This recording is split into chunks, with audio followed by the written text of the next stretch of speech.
काय बुवा तुम्ही सांगितलं की ज्यांनी जीन्स नाही सॉरी ज्यांनी धोतर घातली त्यांनी जमिनी ठेवल्या आणि ज्यांनी जीन्स घातल्या त्यांनी आपल्या जमिनी विकल्या. कितपत वाक्य कोणाला पटते काय विषय शेवटी तू पण जीन्स वापरतो म्हणून सांगितलं बरोबर ना. तू किती सांगितलं काय व्हॉट्सअपची वाक्य फटायला ठीक आहे पण आपण जेव्हा एखाद्या महाभारताचा विषय सांगतोय तू सांगितलंस की 113 दिवस 113 बाण लागले भीष्मांका बरोबर 113 बाण लागले असं तू उल्लेख केला. महाभारतामध्ये तरी 113 बाण लागल्याचा उल्लेख नाहीये आणि भीष्म हे बाळांना थांबा लागले झाला काय आमच्यापेक्षा मायबाप जनता जनार्दन खूप हुशार आहेत लक्षात ठेवा. आमच्यापेक्षा वयस्कर आहेत ज्यांनी महाभारत रामायणाचा अभ्यास केलाय ठीक आहे कोणी आपल्या बुद्धिमत्तेनुसार वाचनानुसार त्यांनी मांडलंय. मी प्रामाणिकपणे सांगते महाभारतामध्ये 113 बाण लागल्याचा उल्लेख नाहीये. भीष्म 10व्या दिवसापासून तर 58 दिवसापर्यंत बाणावरती होता आणि 58 दिवसापर्यंत का थांबला तर इच्छा मरण होतं आणि उत्तरायण येईपर्यंत त्याचा मृत्यू जाणार नव्हता. त्याला इच्छा नव्हती मृत्यू येईल अशी आणि भीष्माला सुद्धा हे कर्म भोगावं लागलंय. त्याला त्या अर्जुनाच्या बाणावरती का झोपावं लागलंय तर 100 जन्मापूर्वी त्याची काय चालली होती मिरवणूक चालली होती आणि एक आडवा साप आला बाणाने उचलून त्याला फेकलं त्या सापाला. तो त्या निवडुंगाच्या झाडावर पडला काट्याच्या झाडावरती. त्या सापाने त्याला शाप दिला भीष्माने काय दिला की मला जसे अंगाला काटे टोचून मरण्याच्या वेळेस यातना होतील तशा तुला यातना होतील. प्रत्येक एक लक्षात घ्या इथे आपला कर्म सोडा देवांका कर्म चुकला नाही तर तुम्ही आम्ही काय चीज आहोत हो. रावणाची लंका सोन्याची होती आणि श्रीकृष्णाची द्वारका सोन्याची होती. एकाची जळली आणि दुसऱ्याची बुडाली. ते देव त्याच्यातून सुटले नाही तर तुमचा आमचा विषय वेगळं लक्षात घे. त्यामुळे प्रत्येकाला कर्म भोगावं लागतं. तुम्ही सांगितलं की कर्णात ठार मारल्यानंतर आनंद झाला. कर्ण हिरो खरोखर होतो असं त्यांनी सांगितलं की ठीक आहे श्रीकृष्ण हिरो होतो पण त्याच्याही पलीकडे कर्णापेक्षाही श्रीकृष्णाने काय आयडिया केला सांगते तुमका. हे मोठमोठे योद्धे होते ना द्रोणाचार्य भीष्म ते जेव्हा कौरवांच्या बाजूने लढाक तयार झाले श्रीकृष्ण बिंदासपणे हसत होता की तुम्ही लढा म्हणून. पण एक युद्ध असो इलो भीमाचा पुत्र घटोत्कच त्याचा पुत्र बर्बरिक. त्या बर्बरिकला विचारलं तू कोणाच्या बाजूने लढणार कौरवांच्या बाजूने लढणार की पांडवांच्या बाजूने लढणार. त्या बर्बरिकने सांगितलं ज्याची बाजू कमकुवत त्याच्या बाजूने मी लढणार. आणि श्रीकृष्णात माहिती होता या बर्बरीकडे 3 बाण असत 3 बाण सोडल्यान तर क्षणार्धात युद्ध संपून टाकणार आणि कौरवांच्या बाजूने लढणार आणि माझा तर काही इमेज म्हणजे विषय ठरलेला त्याका कुठेतरी बाधा येणार म्हणून ब्राह्मणाचं रूप घेतलं आणि दान मागितलं.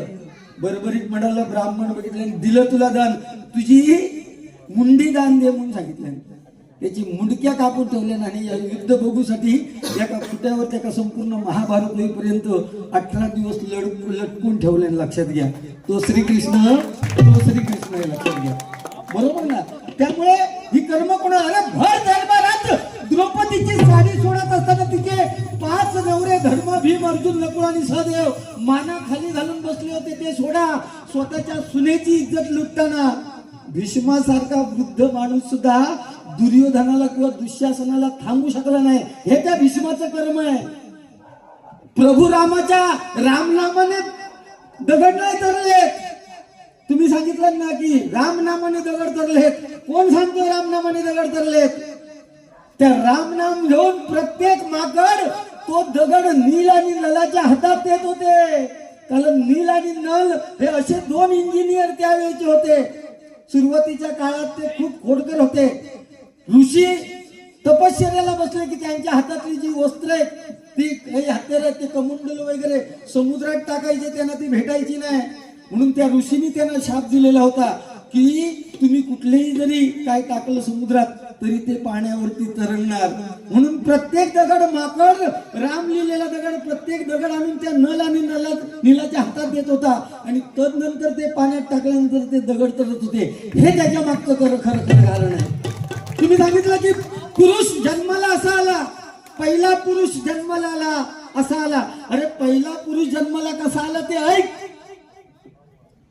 स्वतंत्र विश्व निर्माण करण्याची ज्याच्या मनगटामध्ये ताकद होता, तो विश्वामित्र सारखा ऋषीमुनी एका मेनकेच्या प्रेमामध्ये पागल झाला आणि विश्वामित्र आणि मेनका यांच्या विकृतीमधून शकुंतला जन्माला आली आणि शकुंतला आणि दुष्यंत राजा यांच्या विकृतीमधून महाभारतातलो पहिलो पुरुष जन्मात येतो. लो पुरुष लिहितो. हिला लक्षात, तू असू नकोस, तू सांग काय का त्याच्याबद्दल माझा तो विषय आहे. तुझा वाचन खूप, फक्त महाभारतात 113 बाण लागले. याचा जर तू उदाहरण दिलंस पुराव्यासहित तर सलाम. धोतर लावणाऱ्यांनी जमिनी ठेवल्या आणि जीन्सवाल्यांनी जमिनी इकले. हे व्हॉट्सअपची वाक्य नको फेकू. अरे तुझ्यासारख्या कोणी चांगलं बोललं पाहिजे ना. तू सांगतो ज्याच्या गळ्यात छाल भगव्याची लाभ, आमका काय भगव्याची लाज वाटतं का? पण त्या भगव्याचं पालन करून जमायला पाहिजे ना. त्या भगव्याचा अर्थ काय? भ म्हणजे भयरहित, ग म्हणजे गर्वरहित आणि वा म्हणजे वासना रहित. भगवो कोणी घालावं? वासना रहित. तू असंच काय सांग बघू. तू सांग ना पेटीवर हात लावून की लग्न झाल्यापासून मी दुसऱ्या बाईकडे वर तोंड करून बघू पुन्हा. 20 वर्ष वारकरी, मला सांगा ना, 20 वर्ष पंढरीची वारी करणारा माणूस जर घरात आई बापाला लाथीने मारत असेल तर त्याचा कधी भला होणार नाही. ह्या बुवाची वाक्य आहे. असं एक तरी मुलगा दाखवतो 20 वर्ष पांडुरंगाची वारी करतोय, तो कुठला मुलगा आपल्या आई बापाला लाथीने मारेल? वारी करणारा माणूस, 20 वर्ष वारी करणारा माणूस मारेल का? 1 वर्ष वारी करून बाकी त्यांनी व्यसनाचं वगैरे सांगितल्यानंतर सगळा ठीक आहे, खरं आहे ते. पूर्वी यशोदे म्हणजे श्रीकृष्ण जेव्हा दूध चोरायचं, दही दूध चोरायचं, तेव्हा यशोदा मैया म्हणायची लब्बाडा तोंड उघड. तोंड उघडलं की अख्खे ब्रह्मांड श्रीकृष्णाच्या तोंडात दिसतंय. आणि आता कोणा 10वी-12वीच्या पोरग्यांना तोंड उघडून सांगलं तर अख्खो विमल गुटका तोंडात दिसतं. लक्षात. परवा एक बाप भेटला, त्याच्या पुढचा आहे का व्यसनाचा विषय सांगते.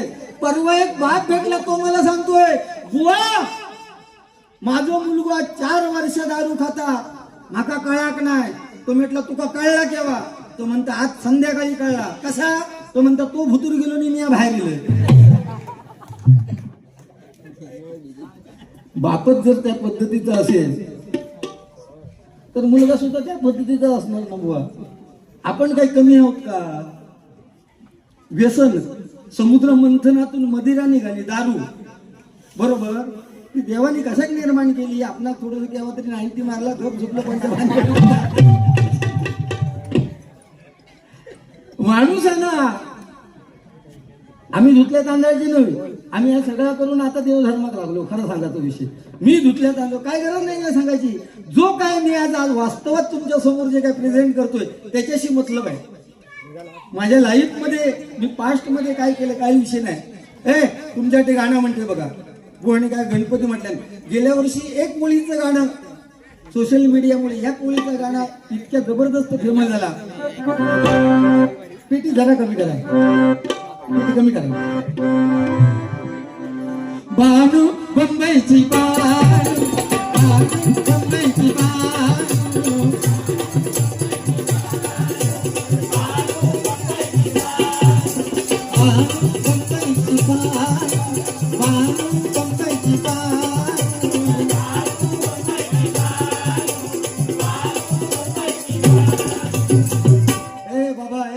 आम्ही तुमच्या एवढे होतो ना, म्हणते तुमच्या घ्यायला, आम्ही तुमच्या एवढे होतो ना छोटे छोटे. आम्ही जिल्हा परिषदच्या शाळेत जाऊ, हिंमत नव्हती त्यावेळेस. आमची मुलांची लाईन वेगळी, मुलींची लाईन वेगळी. आमका हिंमत नव्हती अशी वाफून बघण्याची मुलींकडे. आणि आता ह्या बारक्या बारक्या पोरग्यांची ना जोडी ठरलेली आहेत. ह्या तुझा ता माझा, ह्या तुझा ता माझा, ही जोडी ठरलेली आहेत. लक्षात घ्या. मग त्याच्या वेळेस गाणी कुठली येतात बघा. तू मला मुराथा मीला कडी भुसाग, तू शेरणी शिकारी मी भाबडास साग, तू शेरणी शिकारी मी भाबडास साग.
गाणी म्हणजे काय शेवटी भजन नाही, परंतु जुनी गाणी.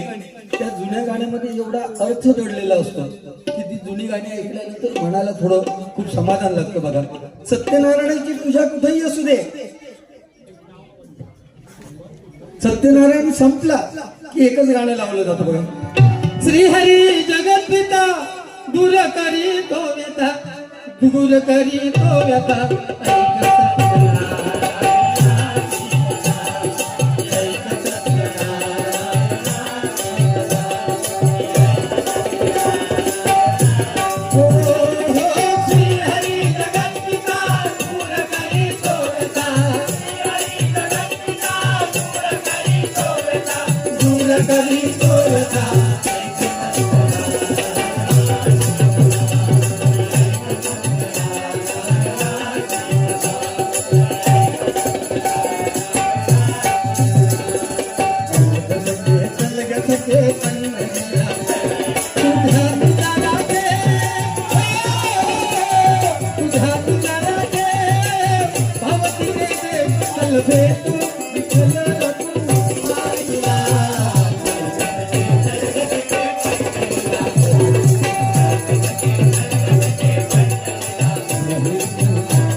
काय जय जवान क्रीडा मंडळ आणि गोविंदा पथक यांचं नाव संपूर्ण ह्या जगभर आहे.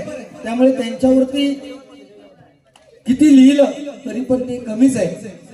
एक कडवं करण्याचा प्रयत्न केलाय, जे आता सध्या गाणं फॉर्म मध्ये झालंय. कोकणावरती गाणं, तिन्ही जिल्ह्यांवरती गाणं आहे, त्याच्यामध्ये एक कडवं घेण्याचा प्रयत्न करतोय. जरा कमी करा, जास्त पैकी वाढली.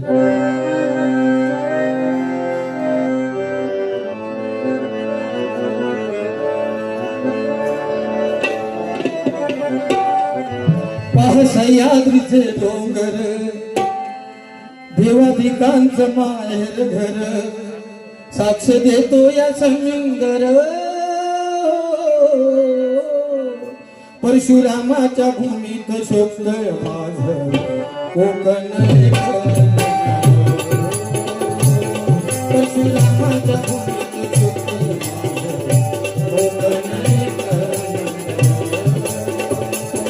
परशुरामाच्या भूमीत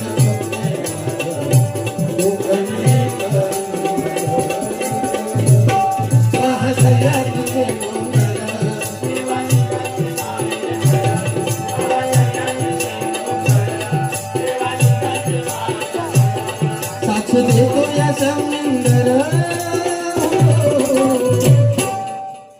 परशुरामाच्या भूमीत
जय जवान म्हणतात आणि त्यांची शान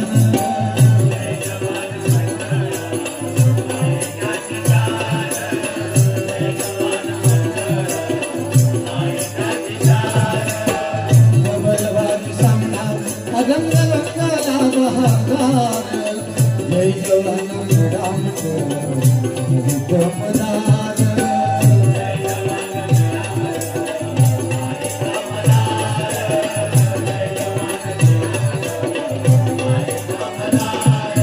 सुखात गाणे नाव तिने सुखात गाणे नाव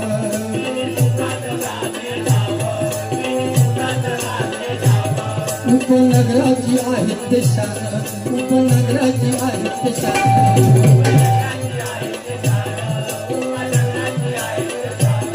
यांची कीर्ती गाते जगभर परशुरामाच्या भूमीला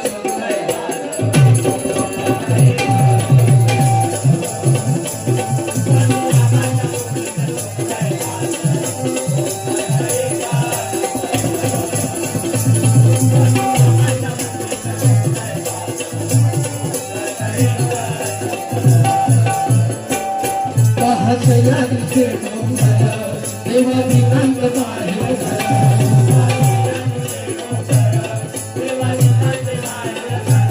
साक्ष देतो या समिंदर परशुरामाच्या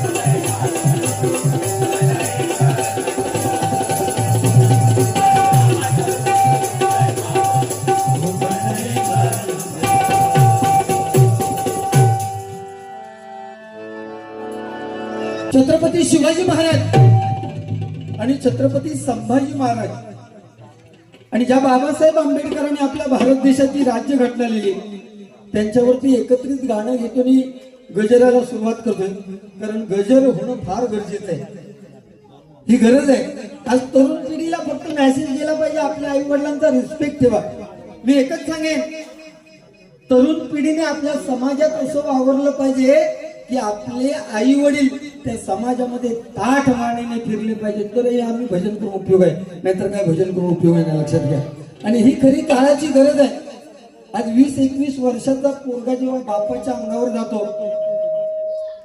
आणि तो बापाला सांगतो तुमचे दिवस आता ठरले आता आमचे दिवस इले तोच पोरगा 2 वर्षाचा लहान असताना ना बापाच्या मोटरसायकलवर जेव्हा टाकीवरती बसतो ना तेव्हा कुठल्या आधाराशिवाय बसतो का बसतो तर त्याला माहिती आहे पहाडासारखा माझा बाप माझ्या पाठीची खंबीर आहे म्हणून 2 वर्षाचा पोरगा बिंदास मध्ये बसतो लक्षात घ्या हे बापाचे उपकार कधी विसरून चालणार नाही त्या विषयावर मी बोलतोय पण गाणं घेतोय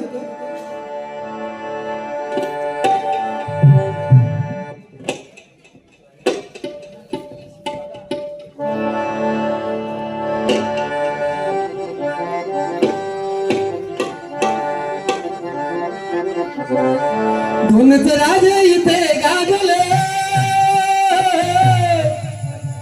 धुनच राजे इथे गाजले कोकण पुण्यभूमीवर धुनच राजे इथे गाजले कोकण पुण्यभूमीवर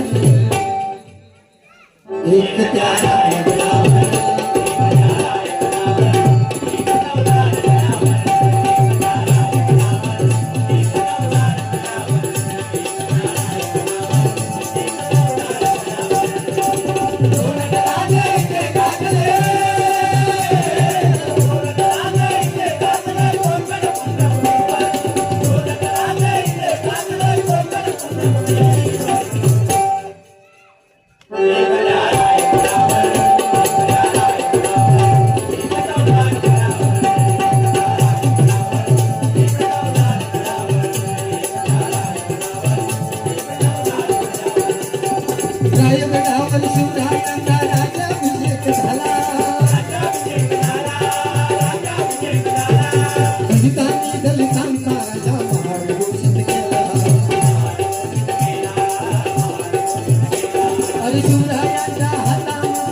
वारी भीमाच्या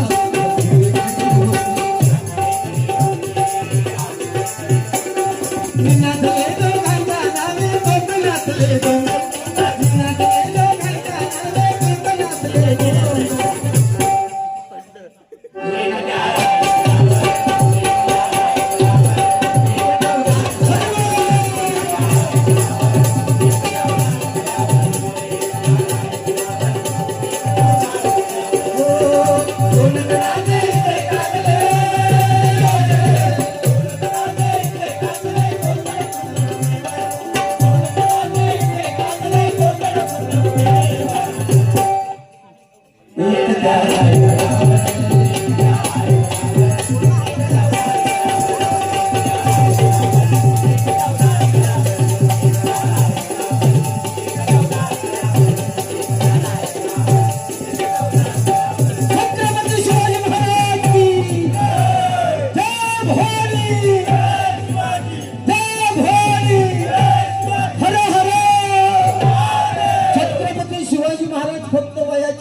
वर्ष जगले. काल 3 जानेवारीला छत्रपती शिवाजी महाराजांचा देहांत झाला. 3 एप्रिलला देहांत झाला आणि ही बातमी कट्टर विरोधात असणाऱ्या औरंगजेबाच्या कानावर पडली. कुणीतरी सांगितलं भाईजान शिवाजी महाराज का देहांत हो गया. मुसलमान समाजाचा असून सुद्धा नमाज पडताना ते थांबत नाही. ही बातमी ऐकली, नमाज थांबवलं आणि अल्लाच्या दिशेने हात करून उभा राहिलाय आणि विरोधक म्हणतोय शिवाजी महाराजांबद्दल, हे खुदा तेरे जन्नत के दरवाजे खुलने कर दे. हिंदुस्तान की माँ बेटियों की इज्जत रखने वाला एक बड़ा योद्धा तेरे पास आहे. ही छत्रपती शिवाजी महाराजांची ताकद होती, लक्षात ठेवा. आणि त्यांचाच मुलगा वयाची 32 वर्ष औरंगजेबाने एवढे प्रहार केले, डोळ्यामध्ये तात्या सळ्या टाकल्या, अंगावरची कातडी सोडली, नखावर बनून काढली, जखमांवरती मीठ चोळलं, तरी स्वतःचा धर्म बदलला नाही. त्याच्याबरोबर असणारा कवी कलश म्हणतोय, हाथी घोडे तो तलवारे हौस तो तेरी सारी है, पर जंजीरों में जकड़ा राजा मेरा अब भी सबसे भारी है, अब भी सबसे भारी है. त्यांच्या पदर स्पर्शाने कुणीच झालेल्या ह्या जमिनीतले आपण लेकर आहोत. आपल्या ह्या देशातील आपलं एकच राष्ट्र असे ज्याला महाराष्ट्र असं संबोधलं जातं. बाकीच्या देशांची नावं बघा, बाकीच्या राज्यांची नावं, फक्त एकच आपलं राज्य महाराष्ट्र. का? कारण कित्येक संतांनी जन्म घेतला, थोर विभूतींनी जन्म घेतला, शिवाजी महाराजांनी जन्म घेतला, संभाजी महाराजांनी घेतला, आणि त्यानंतर आपण आदराने कोणाचं नाव घेत असू तर येते हिंदू हृदय सम्राट बाळासाहेब ठाकरे. त्यांच्यामुळे आज मुंबईमध्ये ताट माणूस मराठी उभा आहे, लक्षात घ्या. बरोबर ना? ही खरी कारण आहे आणि त्यामुळे आपण त्यांचं अनुकरण करायला पाहिजे. ओरगेनो तुमच्यासाठी गाणं म्हणते, नंतर परत नाचायचं नाही, मग वेळ नाही. नाचा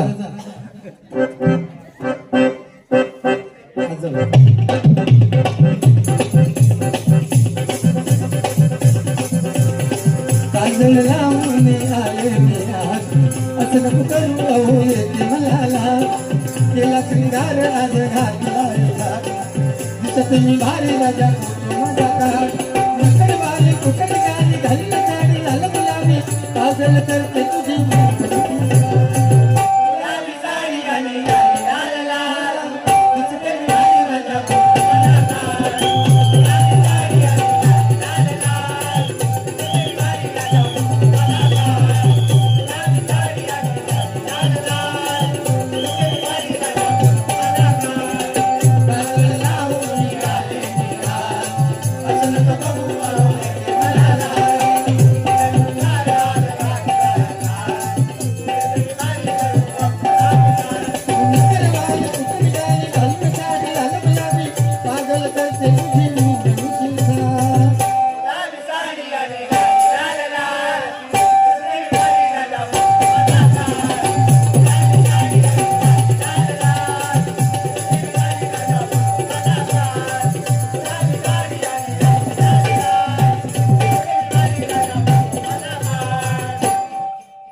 ಒಂದ ಎರಡು ಮೂರು ನಾಲ್ಕು ಐದು ಆರು ಏಳು ಎಂಟು ಒಂಬತ್ತು आणि हत्त अशी ती लमाणी लोकांची भाषा आहे. एक कडव भक्तो देतो चन्नप्पचन गौडा. ते काय करतात कामासून दमा निघले ना काय 90 मारतात आणि डाग्या घेतात बुकू बुकू बुकू बुकू असं वाजवतात. चन्नप्पचन गौडा कुंभार मागीचा कोडा नवा. चन्नप्पचन गौडा कुंभार मागीचा कोडा नवा.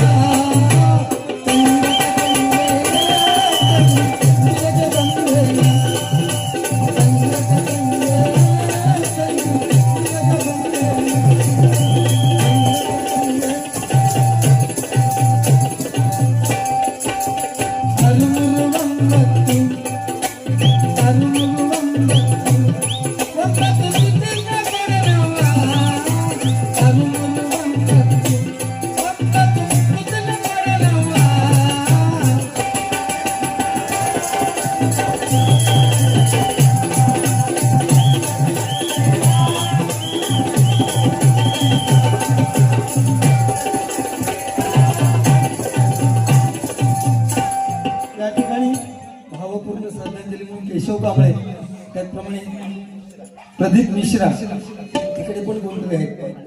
मग आपल्यातला मित्र जेव्हा हा तुमचा खूप मोठा परिवार आहे लक्षात घ्या आणि त्याच्यामुळे एवढा तुम्ही हा पराक्रम करू शकलाय.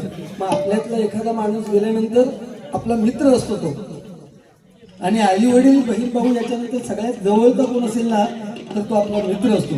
त्या मित्रांसाठी तुमच्यातर्फे एक गाणं म्हणतो जुनं गाणं आहे. मेरे दिल की ये दुआ है कभी दूर तू न जाए तेरे बिना ही जीना ये दिन कभी ना आए तेरे संग जीना यहाँ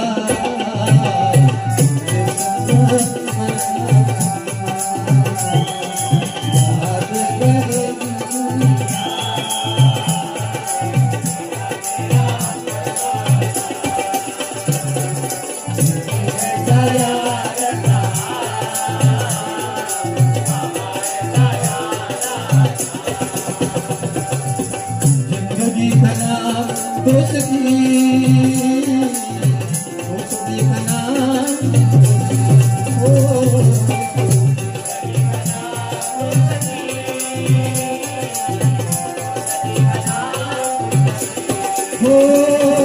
कुछ भी नहीं मिलता दुनिया में यारो कुछ भी नहीं मिलता दुनिया में यारो रहता तो है वो हो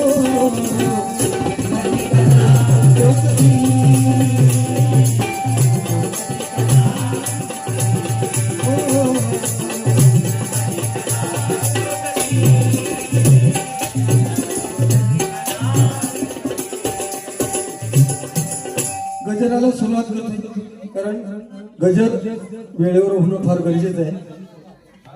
मानव सावंत खरे ते या जय जवान पथकासारखं कोण विश्वविक्रम करू शकत नाही. सलग 3 वर्ष 3 वेळा एकाच वर्षात सलग 3 बरोबर ना एकाच वर्षात सलग 3 वर्ष 3 वेळा 10 थरांची मांडणी केली आणि जगात आपलं नाव बनवलं. जोरदार टाळ्या बघा. हे असं शक्य होत नाही. साक्षात परमेश्वराचा वरद असतो तुमच्या 100% पाठीमागे लक्षात ठेवा. कारण भजन करताना सुद्धा आम्हा दोन्ही भावांना खूप मजा येते इथे या ठिकाणी. कारण ते पावित्र्य तुम्ही या ठिकाणी जपलंय. एकदा तुमच्या मंडळासाठी तुम्ही जोरदार टाळ्या वाजवा. तन म्हणत हाय कण कणत हाय देव नुसतंच नाही विटेवर. एक्क्यावर एक्के 4 एक्के चढतात परंतु कोणाच्या विश्वासावर चढतात तर त्यांच्या जे खाली ग्राउंड लेवलला जी देवासारखी माणसं वाट बघत असतात ना एखादा पडला तर त्याला झेलायची. त्या देवांच्या जीवावर हा एक्क्यावर एक्के 4 एक्के राहतात लक्षात घ्या. त्या देव माणसांसाठी एकदा जोरदार टाळ्या वाजवा. म्हणून काय म्हणते बघा. तन म्हणत हाय कण कणत हाय देव नुसताच नाही विटेवर, हे आयुष्य आहे बघ लय सुंदर, जर हरिनाम घेशील तर. नुसती मौज मजा मस्ती उपयोग नाही, त्या परमेश्वराचं नाव आणि आपल्या आई वडिलांची सेवा होणं तितकेच गरजेचं आहे. आज गावच्या ठिकाणी बघा, इथे पेपर म्हणजे काय वाचायला सुद्धा वेळ नाही किंवा लांबची लोक असतात, पण तुम्ही गावात जा, गावात गेल्यानंतर तुम्हाला दर दिवशी पेपरात वाचायला मिळेल की 21 वर्षाच्या तरुणाचा मोटरसायकलवर अपघाती मृत्यू, जाग्यावरती ग्रंथप्राण. एखादी मुलगी नाक्यावरती दिसली की ही तरुण पिढी आपटलो जाग्यावर गेलो. पण एकुलता एक मुलगा जेव्हा आई बापाचा जातो ना, तेव्हा त्या आईवरती आणि बापावर म्हातारपणीची काठी जेव्हा निघून जाते, तेव्हा त्यांच्या मनावरती होणारे विचार कुठेतरी तरुण पिढीने केले पाहिजेत. लक्षात ठेवा, आपला आई बाप आपल्यासाठी किती काबाड कष्ट काढतो याचा प्रत्येकाने विचार केला पाहिजे. मुलीने केला पाहिजे तेवढा मुलांनी केला पाहिजे. मुलगी पास झाली, मुलगा पास झाला की पाठीवरून हात फिरवणारी ती आई, पण कामावरून येताना गल्लीत समजलं ना की तुमची मुलगी किंवा मुलगा चांगले मार्क्स पास झाला, कामावरून येणारा बाप आहे त्या ठिकाणावरून माघारी जाऊन मिठाईच्या दुकानातून पेढे आणणाऱ्या बापाचं आपण कधीच कौतुक करत नाही. लक्षात घ्या, त्या बापाला कधीतरी जवळून ओळखण्याचा प्रयत्न करा, म्हणजे तुम्हाला बाप समजेल.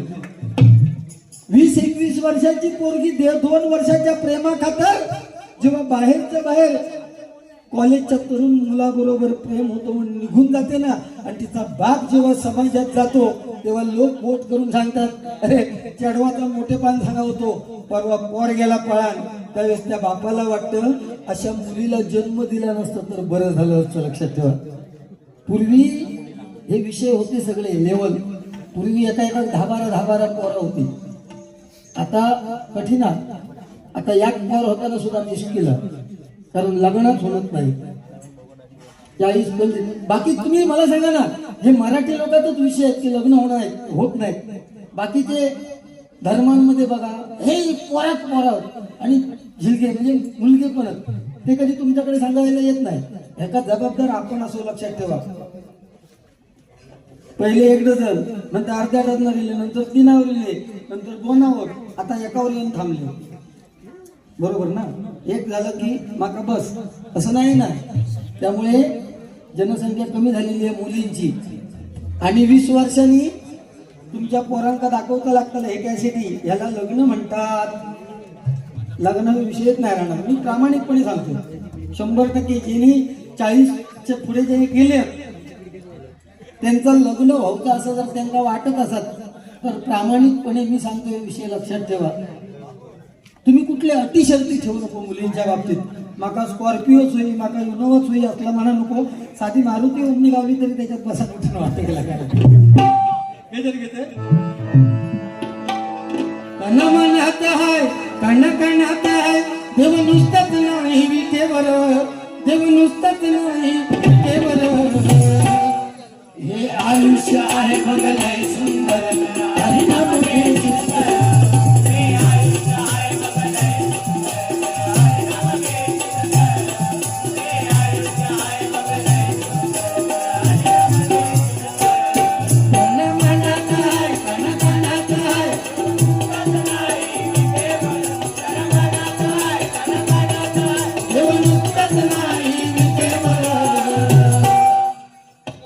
आयुष्य आहे बघलाय सुंदर.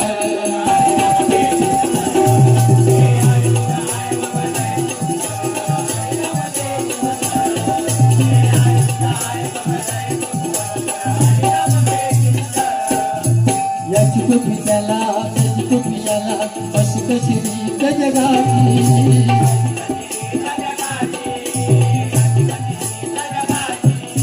कुबेराच्या हाती सोन्याची वाटी, अन गरीब मरतोय उपाशी.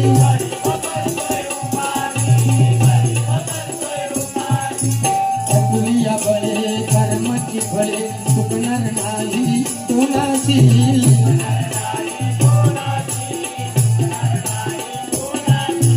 जगाचं बचविशी सांग परी कसे, बचविशी त्या भगवंताची.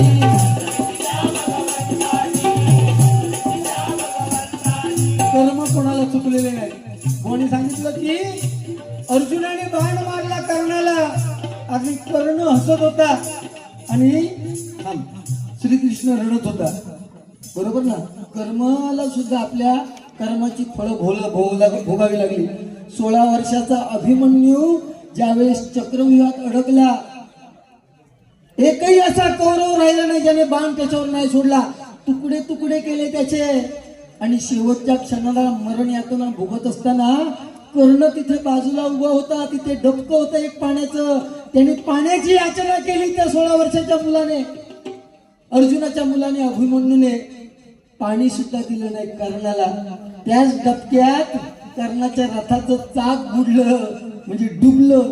आणि त्यावेळेस अर्जुनाने श्रीकृष्णाने सांगितलं सोड बाण. बाण सोडला आणि कर्णाचा शेवट झाला. आणि 5 पांडव कर्णाला मारल्यानंतर आपल्या आईकडे गेले, कुंतीकडे, आणि सांगितलं सगळ्यात बलाढ्य कर्णाला आम्ही ठार केलंय. सगळेजण हसत होते पण आई कुंती रडत होती. धर्म विचारतोय की तू का रडतेस? तर ती आई कुंती सांगते अरे का रडते म्हणजे काय, तुम्ही ज्याला मारलात ना कर्ण, तो कर्ण तुमचा सगळ्यात मोठा भाऊ होता. तेव्हा धर्म म्हणाला आई कर्ण मोठा भाव होता. जर सुरुवातीला आम्हाला सांगितलं असतं तर आम्ही आमच्या भावावर बाण रोखून त्याला ठार मारून आम्ही आनंद व्यक्त करण्यासाठी तुझ्या पुढ्यात आलो नसतो. तू आई आहेस की कायदाशी नाही? तू एवढं मनात लपून का ठेवलं? आणि तेव्हा धर्माने शाप दिला आपल्या आईला. तो शाप बायका अजूनही भोगतायत आत्ताच्या कलियुगात. शाप काय दिला? आई तू मनात लपून ठेवलंयस. याच्या पुढे कुठलीही स्त्री कलियुगात सुद्धा स्वतःच्या मनात कुठली गोष्ट लपून ठेवणार नाही. म्हणून बायकांच्या कानात एक गोष्ट पडली ना की दुसऱ्या सांगापर्यंत त्यांना ठार होणार नाही. लक्षात घ्या. याचं कारण आहे मागचं तसं आहे की बरोबर ना. त्याचं आपण सगळा पद्धतशीर देणार.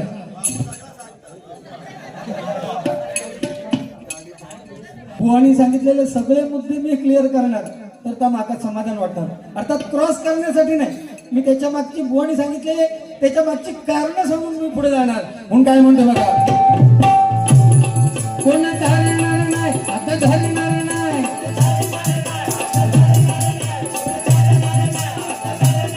घड बापा तरे भरल्यावर, घड बापा तरे भरल्यावर. पापाचा धडा भरला कोण कोणाला थांबू शकत नाही. तुम्हाला परमेश्वर शर्टाचे बटन सुद्धा लावू शकत नाही. एकदा ह्याच्यावर कलाकार होतो, त्या जांभळी सारखो कलाकार असो होतो की मूर्ती हुबेहूब घडवायचा. ऐकण्यासारखा विषय. हुबेहूब मूर्ती घडवायचा आणि त्याची वेळ भागल्यावर यम इलो रेड्यावर शिवून आणि यम म्हणालो चल तुझी वेळ भरलेली आहे. तो कलाकार सांगता यमा मी तुझ्या पाया पडतोय. यमा शेवटची इच्छा सांग. तर म्हणालो 2 तास माका फक्त वेळ दे का, तर मी एक मूर्ती बनवतोय तिच्यावर शेवटचा हात फिरवतो. यम म्हणालो ठीक आहे वाचा, मी जरा असाच फिरून येतो. ह्यानं काय केलं आणि यम 2 तास गेलो तेव्हा ह्यानं आपल्यासारखे हुबेहूब 4 मूर्ती बनवले, सेम दिसणारे गण्या जांभळे. हुबेहूब 4 मूर्ती तयार केल्या आणि यम असो येता असो बघल्याबरोबर 5वं स्वतः मध्ये जाऊन उभं राहिलो. यम इलो आणि म्हणता वत्सा चल तुझं वेळ भरलेली आहे. यम बघता तो सगळेच गणे जांभळे दिसत, पण शेवटी देव तो देव आणि माणूस तो माणूस. यमान खूप डोक्यात चालवलं, ह्याच्यातलं खरं खुईचो यमान डोक्यात चालवलं म्हणतात. ह्या कलाकारान म्हणालो 5 मूर्ती जबरदस्त बनवल्या, पण एक चूक झाली असा म्हटल्याबरोबर गाण्याचं इगो चाळवलं आणि पुढे येल्यानी सांगल्या खयची चूक झाली. यमान फास्ट टाकल्यानी सांगले हीच चूक झाली, चल माझ्या बरोबर. तशी परिस्थिती आहे. सिकंदर जगत जेता त्यांनी सांगितलं मी संपूर्ण जग जिंकलं, पण मित्रांना सांगितलं मी मरताना माका जेव्हा गाडाल दफन कराल त्यावेळेस माझे हात बाहेर ठेवा का दुनियेला बघू दे. मी रिकाम्या हाताने आलोय, रिकाम्या हाताने जाणार. त्यामुळे पैशाच्या मागे लावून जाऊ नका हे प्रत्येकाला सांगतोय. जिच्या बरोबर आपण संसार केलाय ना ती आपली बायको. आपण मेल्यानंतर उमऱ्याच्या बाहेर नाही पडणार. आपला मित्र परिवार नातेवाईक कुठपर्यंत स्मशानापर्यंत आणि ज्याका आपण जन्म दिलो ना तो आपलो मुलगो बापाशी किंवा एक स्मशानात कांडा पेटवतलो आणि घराकडे येऊन फ्लॅट आपल्या नावावर केव्हा होतो त्याची वाट बघतलो. लक्षात ठेवा, काय नाही कोणचा, कोण नाही कोणचा आणि डाळ भात कोणचा. म्हणून म्हणतोय बघा,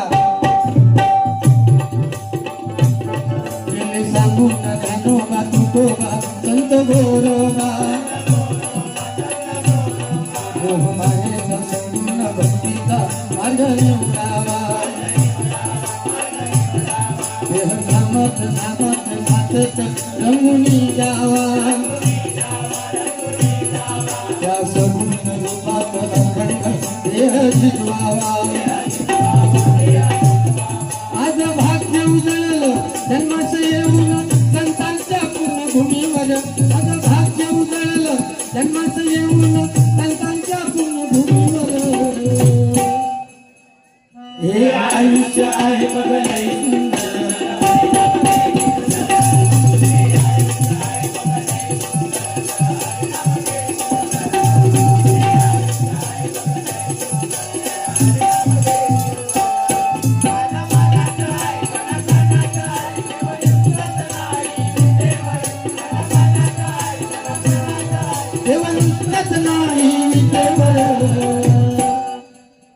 हे आयुष्य आहे बघायला सुंदर.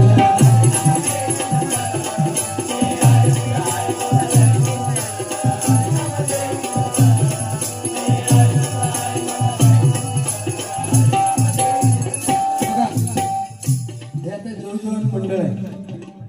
लहानपणा मला वाटतं 2000 सालात या गोविंद पथकाची सुरुवात झाली या ठिकाणी आणि 2000 पासून आता 2026 पर्यंत म्हणजे 26 वर्ष ह्या मंडळाचं नाव वरचा आलेख चालू आहे. इथली कित्येक लोक, कित्येक तरुण या ठिकाणची जागा सोडून कुठेतरी लांब राहायला गेले असतील, पण गोविंदा पथकाचा एकदा का ते प्रोग्रामिंग चालू झालं की सगळे अगदी हिरिरीने केवळ नावासाठी येतात. त्या लोकांसाठी सगळ्यांसाठी टाळ्या वाजवा. आणि गोविंदा पथक म्हटल्यानंतर हे आपले हिंदू लोकांचे सण आहेत, लक्षात घ्या. त्यामुळे ह्या हिंदू लोकांच्या सणामध्ये आपल्याला एवढा आनंद मिळतो.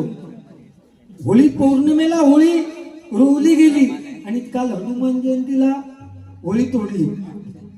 त्या होळीच्या वेळेस कित्येक आनंद असतात. त्याच्यानंतर काल पाडवा, रामनवमी, हनुमान जयंती हे लागोपाठ सगळे कार्यक्रम आहेत. हे आपल्या हिंदू लोकांची प्रथा आहे. या लोकांनी इथे अजून कुठला तरी कार्यक्रम ठेवू शकले असते ना, परंतु या तरुण पिढी लहान मुलांना समजतंय की 2026 उद्या ती 36 मध्ये जातील तेव्हा म्हणतील की 10 वर्षाची असल्यापासून आम्ही हे लहानपणापासून आमच्या मंडळाचे कार्यक्रम, ही परंपरा तुम्ही राखून ठेवली आहे. एकदा तुमच्यासाठी जोरदार टाळ्या वाजवा. म्हणून फक्त त्या मंडळासाठी जी होळीला गोविंद पथकाच्या वेळेस गाणी चालतात ते म्हणण्याचा प्रयत्न करतोय.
जय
कडवं घेतोय गजराचं.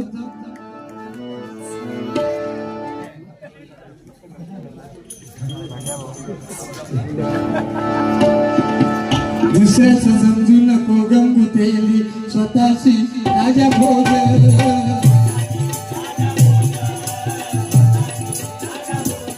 अरे अहंकाराने भल्या भल्यांचा उतरून गेला नाग.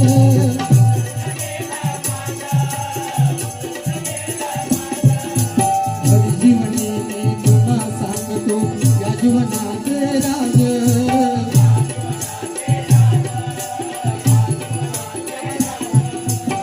देव भक्त नाम त्रिवेणी संगम होईल आज.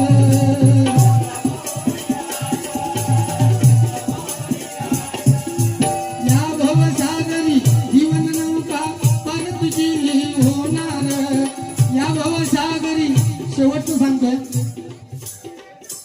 कारण तो विषय महत्वाचा आहे.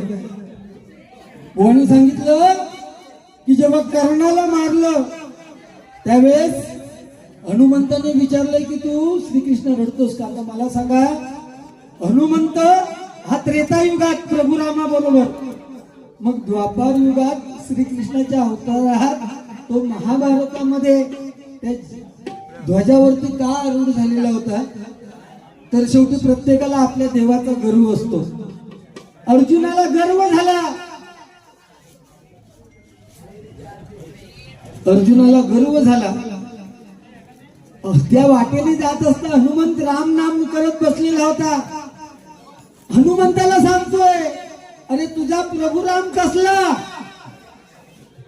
हा कशाला दगडाचा बाण म्हणजे बाण सेतू बांधलाय. मी जर तिथे असतो तर कृष्णाच्या आशीर्वादाने मी बाणांचा सेतू बांधला असता. तेव्हा हनुमंत जागा झाल्याने म्हणतोय तू बाणांचा जर सेतू बांधलात दुसऱ्या क्षणाला मी थैथयाट करून तो तोडून टाकणार. दोघांची पैज लागली, नाही जर तोडला तर हनुमंत अगदी कष्ट करायला जाईल, नाहीतर अर्जुन जाईल. विलंब न लावता त्याने क्षणार्धात बाणाचा सेतू बांधला. दुसऱ्या क्षणाला हनुमंत वरती चढला आणि तो सेतू हलू लागला, तुटू लागला. तेव्हा श्रीकृष्ण तिथे आले की अर्जुन जर हरला तर अर्जुनाला अग्निकाष्ट करायला जायला होईल, मग पुढचं महाभारत कसं होणार. म्हणून श्रीकृष्णाने सांगितलं अरे तुमच्या दोघांची पैज लागली, त्याला साक्ष कोण आहे, तुम्ही परत पैज लावा, मी साक्ष आहे. अर्जुनाने बाणाचा सेतू बांधला. हनुमंत गेल्यावरती तो हलू लागल्याबरोबर श्रीकृष्ण विष्णू रूपात एका कासवाचं रूप घेतलं आणि तो सेतू ठेवला. आता तो सेतू राहिल्यामुळे हनुमंत अग्निकाष्ट करू तर जावता लागला होता. तेव्हा श्रीकृष्णाने सांगितलं तू पण हरलेला नाही, येणारं पुढचं युग हे द्वापार युग आहे. आणि त्या द्वापार युगात अर्जुनाच्या रथाचा सारथी मी होईल. त्यावेळेस ध्वजावरती आरूढ कोण व्हायचा, हनुमंत तू व्हायचा. म्हणून तो हनुमंत द्वापार आणि त्रेता युगात दोन्ही ठिकाणी आहे. हे फक्त सांगण्याचा प्रयत्न केला. शेवटची ओळ घेतोय.